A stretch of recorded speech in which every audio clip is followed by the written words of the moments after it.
cool.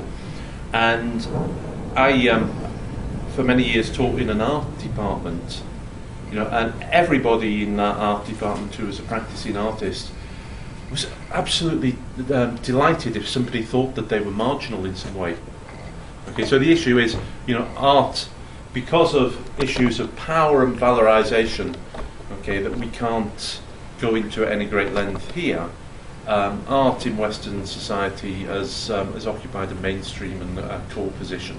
Okay, popular culture has been marginalised according to institutions and establishments that wield power, and it's a curiously overdetermined set of relations, which, as I say, I don't want to go into now, but I will take for granted for the rest of this paper. What I'd like to focus on is the area of crime fiction. Okay, a little bit about this matter of valorization, verisimilitude, and realism. Okay, I'm interested in crime fiction for specific reasons to do with this concept of verisimilitude. Well, I'm interested in crime fiction because I've always been interested in crime fiction, but hopefully I'll demonstrate that there's a reason in terms of this phenomenon of verisimilitude. By verisimilitude, I take probably the best work in this area. I mean, as Todorov does, on the one hand, okay, the rules of the genre, okay, and on the other hand, in interrelation with that, public opinion or doxa. Okay, so for example, if you were to watch a musical, it's not an indecorous act in a musical if somebody suddenly bursts into song. Okay, but that has to have some relationship to the doxa, to public opinion in general.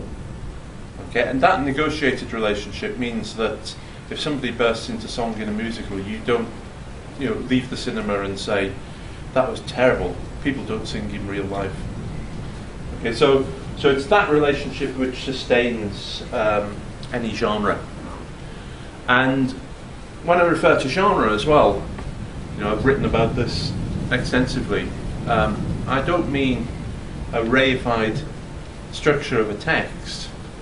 Okay, genre must be understood as being an expectation.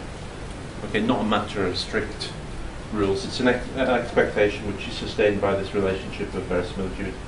I mean, it's patently obvious that that's the case when one considers, even in the history of crime fiction, the fact that the rules are constantly being contravened. Most spectacularly early on in the history of the crime fiction genre. If anyone knows The Murder of Roger Ackroyd by Agatha Christie, well, if you don't know it, I'm going to give it away now, because the murderer turns out to be the narrator. It's classic unreliable narration. Okay, so the narrator's trying to find the murderer, and it turns out that, in fact, at the end, the narrator confesses to the murder. And there's lots of this kind of thing in other genres. It's been well known for a long time. So, genre is to be considered as an expectation rather than the structure of a text. That said, we can't do away with the structure of the text. But what interests me about this, as somebody who consumes a lot of generic texts, is that I consider, and I'm writing about this at the moment, I consider stagnation to take place, in the genre that I'm interested in, when the rules aren't questioned at all. When there's formulaic procedures. And of course, most people who don't consume a particular kind of genre, they think that that's the constant steady state of a genre in any case. They think that that's what genre means. Okay, but for consumers, there's constant demand for rule breaking, I find. And it particularly irritates me when you get somebody from perhaps a highbrow position, perhaps lauding a generic text, and it's clear that they've never read a generic text before. They've been too immersed in literature. I'm thinking of people like Will Self, an English novelist who got very excited about the novel Hannibal by Silence of the Lambs writer, what's he called? Thomas Harris. You know, and the novel's crap. You know, anybody in the genre knows it's a very poor novel. Okay, but because it had a theme of good taste, you know, Will Self got very excited by this, and obviously he'd never read any crime fiction before. Okay, so much for verisimilitude. I want to say something about realism as well, because the two are sometimes conflated as theories, but clearly they're related, and they have, in the popular and critical imagination, they have significant overlaps. And since we're talking about marginality, I thought it would be nice to refer to Jacobson on realism for two reasons. Jacobson is absolutely marginal these days. I couldn't have thought of a more unfashionable person in literary analysis to refer to. Okay, it's absolutely out of favour. But if you look at his early work, and I show you a picture of young Jacobson. He was about 25, 26 when he wrote on realism in art. If you look at his work, then he's surprisingly prescient in that work. You know, much more so than in his later, more heavily linguistic work. I wouldn't have looked at this stuff. I have a PhD student who's a poet, and she's absolutely, you know, gung-ho about rehabilitating Jacobson. I'm not so gung-ho about that, but she is.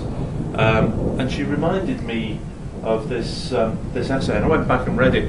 And I've read it many years ago, but all the arguments that I've encountered about realism, subsequently, you know, through post-structuralism and so on and so forth, they were all already prefigured in Jacobson in 1921. He comes up with this idea of basically 5 approaches to realism. Okay, I'm going to run you through these quite quickly.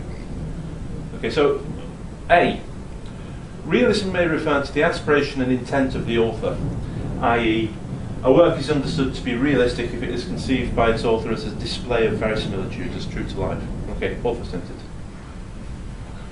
B, a work may be called realistic if I, the person judging it, perceive it as true to life. Okay, so we start with A and B. 1 author-centered, 1 reader-centered. As Jacobson says, in the first case we are forced to evaluate it on an intrinsic basis. Okay, good for him. In the second case, the reader's individual impression is a decisive criterion. Okay, so reasonably straightforward. But what I think develops from this is it's quite useful for identifying positions on realism. So he has these subsections, A1 and A2. Okay, so thinking about the author, the tendency to deform given artistic norms conceived as an approximation of reality is, you know, a tendency on the part of the author in the approach of A.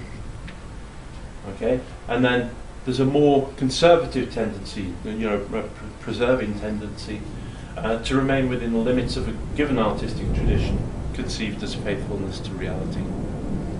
Okay, so far straightforward. Let's think about B, because B has two corollaries. Okay, B1, I rebel as a reader against a given artistic code and view its deformation as a more accurate rendition of reality. You know, and this has made me think within genre, and it's dealing with realism. That tends to be my position quite often. I have to draw back and think about that more seriously. B2, I am conservative and view the deformation of the artistic code to which I subscribe as a distortion of reality. Okay, so in generic contrast between reader and producer, then those people who insist on the rules and insist on fair play in things like crime fiction will get upset about the murder of Roger Ackroyd and other contraventions like that. Okay, so I hope that's reasonably straightforward. C, Okay, more straightforward still, is the approach in which realism comprehends the sum total of the features characteristic of one specific artistic current of the 19th century. Okay, so that's fairly standard, identifying realism as taking place in a historically specific location and mindset. Sometimes it will be Balzac to Zola, or sometimes Dickens is included in this. I'm sorry, who? Picketing. Yes. Picketing. Okay, well that'll do for me. Yeah. So I mean that's quite straightforward. And then there's a more technical issue to do with realism. Okay, and that's identified within specific movements in realism, and it's this process of promoting inessential details. And Jakobson gives examples from Russian literature, and most familiar, I suppose, is the in Anna Karenina, when she's about to commit suicide, there's this focus on the details of the things that she's carrying, the things that are in her bag, rather than the horror of the actual suicide. And this of course, it's taken a sort of central part in subsequent analysis of realism. There's the notion of the reality effect from Barthes. And I was speaking with somebody, in fact I was speaking with Luke yesterday about this, because it's such an entrenched idea. The opposite of the counter-criticism to realism's insistence on inessential details is the question, how many children had Lady Macbeth, which I think was posed in the 1920s, probably contemporary with Jakobson, by an English critic called Knight. Okay, and his conclusion, of course, if you don't know it, is that we don't need to know about that. What we need to focus on is what is on the paper. And Jakobson's aware of the pitfalls of this inessential details issue. He says, a pupil is asked to solve a problem. A bird flew out of its cage. How soon will it reach the forest if it flies at such and such a speed per minute, and distance between the cage and the forest is such and such? What colour is the cage? Asks the child. And it's absolutely true. I've got a 7-year-old boy, and I remember when he was 5, he had this habit of doing other things when he was eating. He would be like switching the radio on, or reading a book and so on. And his mother said to him, "Look, I read in the news the other day about a man who was eating crisps as he was driving. Okay, and he choked, and the car went into the ditch and fell over, and he died." And my son said, "What flavour crisps?" Which is what they do. So I suppose that Jakobson's saying that this is a quite sort of juvenile thing to do, but nevertheless, it's something that constitutes realism. Okay, and then lastly, E, the requirement of consistent motivation and realisation of poetic devices. Jakobson in 1921 is part of, he's writing within the ferment of modernism, and he's referring to things like, those depictions of, say, madness or particular mental states, which require, quite conveniently, lots of metaphorical devices. Or if we want to think about it in terms that have been discussed in this meeting already, things like focusing on real details and then blowing them up, completely out of proportion, over-focusing on them in highly metaphorical ways. And I'm thinking classically of the way that this is done, or the way that this is discussed by Albach in the final chapters of his book on mimesis. So Jakobson's point is that, he writes this at the end of the essay. He says, we may not jump to conclusions concerning the social aptitudes of the Turks nor the hairiness of men named Harry. Okay, so he's saying in the conventions of realism, you know, you don't necessarily have to take them as being true. And so he says this commandment is self-evident to the point of imbecility. Yet those who speak of artistic realism continually sin against it. Okay, so this is the point. I think this is why I'm quite angry about the way that that some crime fiction is dealt with. But you can see how it happens. You can see how it maintains this place and struggles for mainstream acceptance through the process of underlining its realism or verisimilitude. And you can see that because it has crime fiction in particular, unlike say comedy or unlike the musical that I referred to, as a genre, has a specific regime of verisimilitude which is devoted to drawing public opinion and drawing the rules of the genre together. Okay, it's got a vested interest in suggesting that that the way it goes about things is closer to public opinion about what is real. Okay, and that's why I think that that genre has been the crucible of documentary and factual novels. You know, if you think of, I mean, just to use classic examples from Western literature, if you think of something like Truman Capote's In Cold Blood, you know, there's no coincidence that it's about crime. In the UK, just to take this example at the moment, and in other English-speaking countries, the big fashion, and it has been for some years, is for Scandinavian crime fiction. Okay, and I think that in sum, the reason why Scandinavian crime fiction is currently revered is because it seems to be so low-key. Okay, it seems to be realistic in the fact that its presentations are done in such a, well, to use a cliche, in such a cold, you know, detached fashion.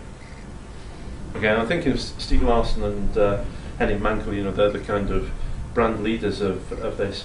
But in particular, just wanted to focus on for a moment, there's a Danish crime series which in the last year has been shown on UK TV, you know, quite late, you know, 3-4 years later after it was made. And it was absolutely lauded, but the terms in which it was lauded, you know, you can see are quite familiar from the way that Jacobson analyses them. I've got this thing that's knocking about. You may have got a copy of this. I was lucky to have this circulated by Andre for me. And it's from a TV listings magazine.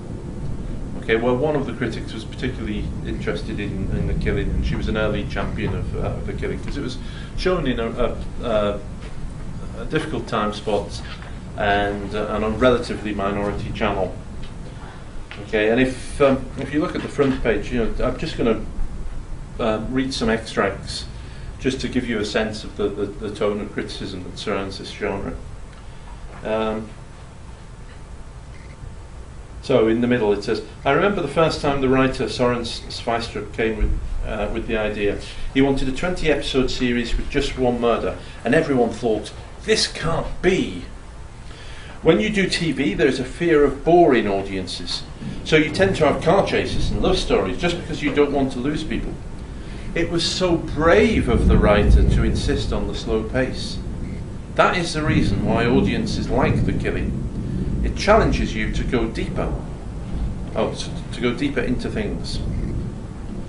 And then, you know, the writer of this article says, who'd have thought a somber European crime drama with no sex, no nudity, and not much violence, which is shot in a series of dimly lit rooms and encompasses the complexity of Danish town hall politics, could win so many hearts. So there are all these things about it being low key and breaking the mold and so on. If you turn over to the next page, there's a bit of a giveaway on the next page, because I think it's the producer speaking, and the producer says people were familiar with the British version of Wallander, by Henry Mankell. Maybe if Wallander hadn't been so popular, people might not have gone with The Killing. And I think that's fairly obvious. Okay. And then to take another example, I collect these kind of clippings, and these are very recent. I think this television program, which I haven't seen, aired on UK TV about 2 weeks ago. Okay, so I've got these reviews, but I haven't actually seen the program. I need to turn to this. If you turn the page, it says Cagney and Lacey UK. This is from the same TV listings magazine. And in the middle it says, of course, you might argue that these cliches, and they've referred to how the series runs, a partnership and so on between these two women detectives. Of course, you might argue that these cliches are what make cop dramas dramatic. The shortcuts that turn what would, in reality, be lengthy, laborious investigations into sprightly stories told in an hour or less with a strong central character. Without such liberties, crime drama might be dull. Except, Scott and Bailey confounds that logic. Created by Taylor and Sally Wainwright, writer of At Home with the Braithwaites and Unforgiven, it eschews the usual cliches of cop drama, and the result is a first-rate, compelling drama with a refreshing air of authenticity. And then, a little later it says, instead of shouty interrogations, there are sober, all the more powerful interactions between police officers and suspects. Rather than multitasking mavericks, it focuses on a team of detectives working together to break a case. And by its attention to detail, in reality it's the DCI who visits a murder scene and not the detective constables, who usually only see the body in crime scene photographs. Scott and Bailey excels. The reality is so different from what you see on the telly, and I think there's so much drama in the reality, says Wainwright. There are so many good, entertaining cop shows that don't worry about procedure. But we wondered how you could do a cop show and make it different, so we went down the route of truthfulness. Okay, so you can guess what I'm going to say, probably, and referring to Jacobson. I think these protestations about realism they're ill-conceived, okay, but they're attempts to escape the marginal status that this kind of fiction possesses. They're largely, if you were listening earlier, B and D conceptions of realism. Okay, B and D, and especially, you would have guessed, B1. I resist conventional realism. I've introduced this. I've introduced interviews by police constables. I've made it low key. Okay, there's a slow pace. All of those things, supposedly resisted the prevalent version of realism. And you can see in the statements that I'm referring to that there's a conflation, which is quite common, conflation of realism and verisimilitude, such that what is most realistic is also what conforms to the current conception of what is credible, okay, or what is decorous. And my conclusion, I think in one line, and we can talk about this if people are interested, is that this whole idea of transcending genre, the whole idea of not being part of a particular genre, in order to perhaps shrug off marginal status, is absolute nonsense. You're either in the genre or you're not. Transcending genre, to me, seems to be the most ridiculous cliche that is used by particularly lowbrow critics, but also highbrow critics. And I've just used it now, so I apologise for that. We have about 12 minutes for questions.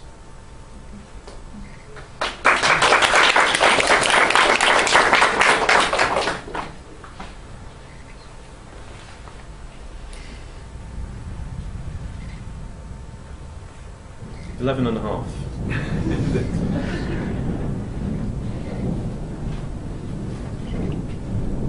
I do have. Congratulations to your talk. It seems like the heaven were not agreed with you at the beginning, and finally you settled them down. They calmed down. So you were right about what you said. I personally seems always to have some troubles with defining realism. Just tell me, what kind of characters of realism you could count, you can name, aside from what Jacobson said, Lodrop said.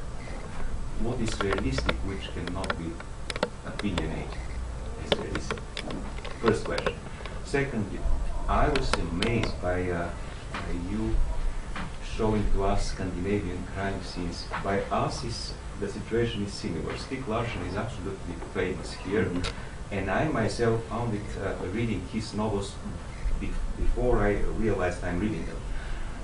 To me, the clue was that they resemble kind of newspaper reportage.